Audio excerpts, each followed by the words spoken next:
Alright, welcome to the first episode of the Kombucha Report. I'm Floater Joe. Let's go to the store.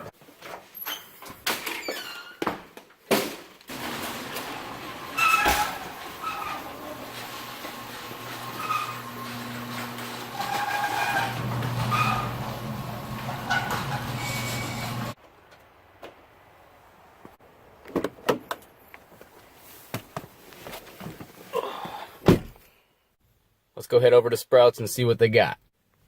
Drive manual, people.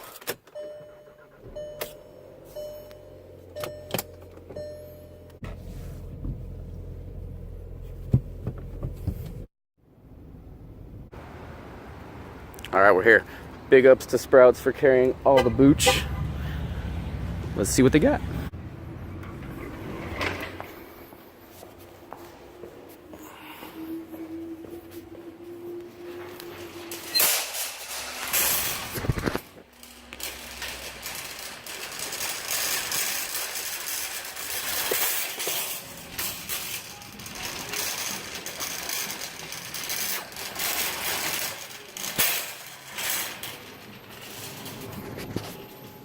Alright.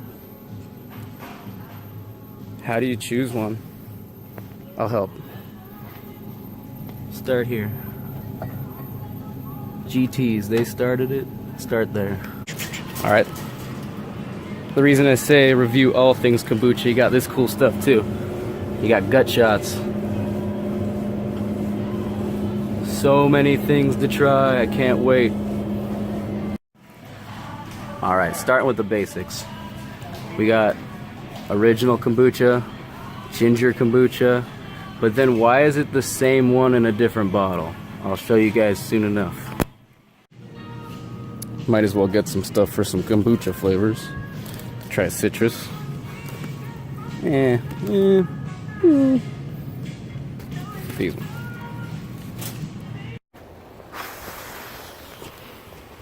Ew.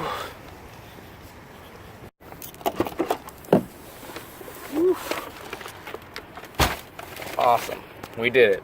Alright, we're back at the house. So I got my kombuchas for our first episode. Maybe our first 2 episodes. There's a lot here. For just 4 bottles, there's going to be a lot of information about kombucha, the different kinds available at the store. You saw at Sprouts how many different flavors there were, how many different brands. So how does somebody choose which one is for them? Which one's good? Which one will you like? How are you going to take one for 50 and make a good choice? So I hope to help you guys with that.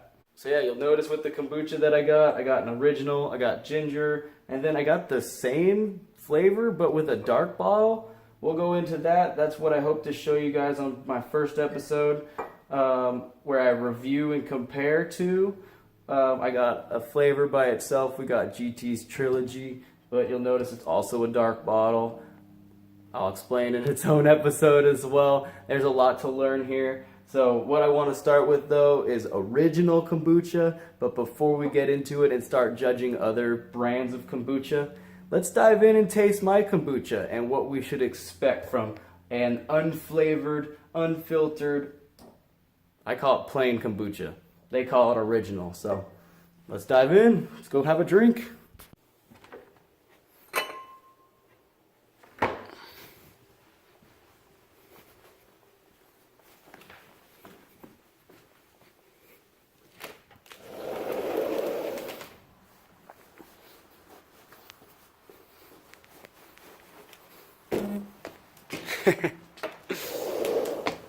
Alright, let's go pour some kombucha.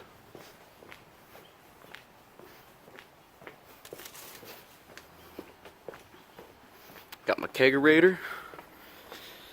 I consider myself an advanced brewer because I don't bottle anymore. I put all of my kombucha in kegs, so I get to pour it beautifully. Boom. Look at that.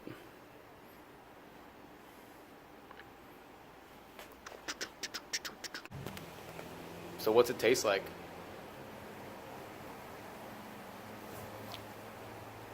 It's tart. It's a mix between sour, like a Sour Patch Kid, but split with vinaigrette, like a raspberry, cranberry, red wine vinaigrette flavoring. I feel like they should compete, where you can't tell if it's more sour by the lactic acid bacteria or more vinegary from the acetic acid. That'll come into balance. And with further episodes, you'll start to understand what I'm even talking about. But for those advanced kombucha brewers, you'll appreciate what I just said.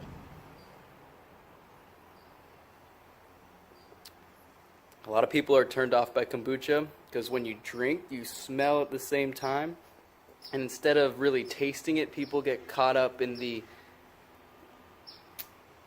salad dressing-esque vinegary smell, and they don't really let themselves taste it. So if you're not as fond of the smell, try to just really sip it without breathing deep and take a little sip, and you'll be surprised how your tongue will taste different things than you smell.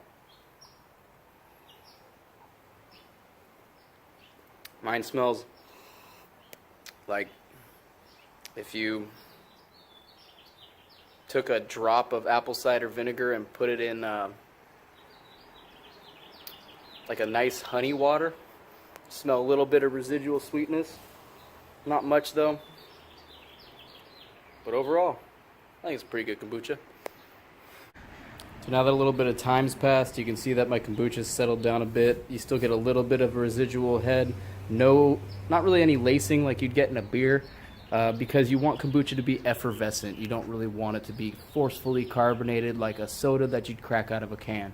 So just as a heads up, I get critiques that people say, oh, it could be more carbonated, but doesn't really fit the style of what I'm trying to brew. So when you get your kombucha, don't expect those Coca-Cola bubbles.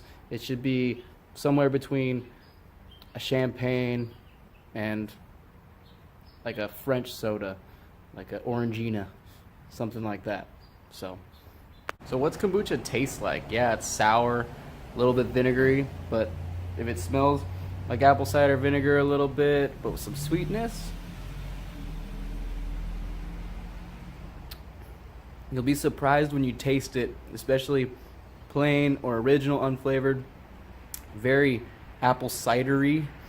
You don't get much tea. I don't taste black tea. I don't taste green tea. Tastes like a, not Martinelli cider, but like a, one of those not clear ciders, not sparkling cider. What else?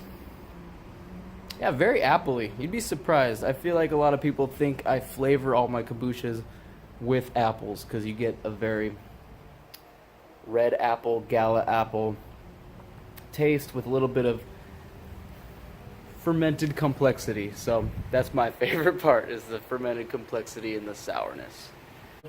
Things I look for in an original or a plain unflavored traditional kombucha brewed with either a tea blend. In my case, I like black and green tea, but people use herbal tisanes. They use a bunch of different herbal blends and seem to have success. But as far as a standard kombucha, I want it to be crisp. I like a thin, light body. You don't want it to be murky, sticky. Kombucha should finish dry because the SCOBY, the bacteria, and the yeast need to break down the sugar, resulting in a dry beverage. The drier, in my opinion, the better, meaning all your sugar's been pre-digested, and then you're going to have the most beneficial like probiotic content. And then once those probiotics do their job and digest sugars, that's when you get beneficial enzymes like your B vitamins and your beneficial acids and amino acids as well. So dry, crisp, thin body, light carbonation to where it's effervescent. It shouldn't be too cloudy and it shouldn't be too dark, but that also depends on whatever tea blend. Some breweries do a beautiful job, and I need to catch up and use hibiscus blends where you'll get a beautiful red, pink, and ruby colors instead of your average golden color. So this used to be the same color as like oak with a very dark ruby tea, but through fermentation everything changes and becomes more golden. So this is my kombucha.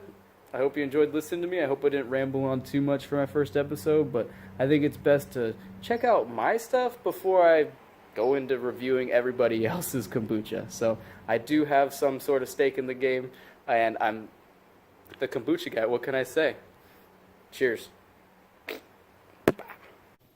Alright, now that we've listened to me enough, in my next episode, I'll be reviewing these guys. GT's Kombucha. We'll go into understanding what to look for when purchasing GT's Kombucha.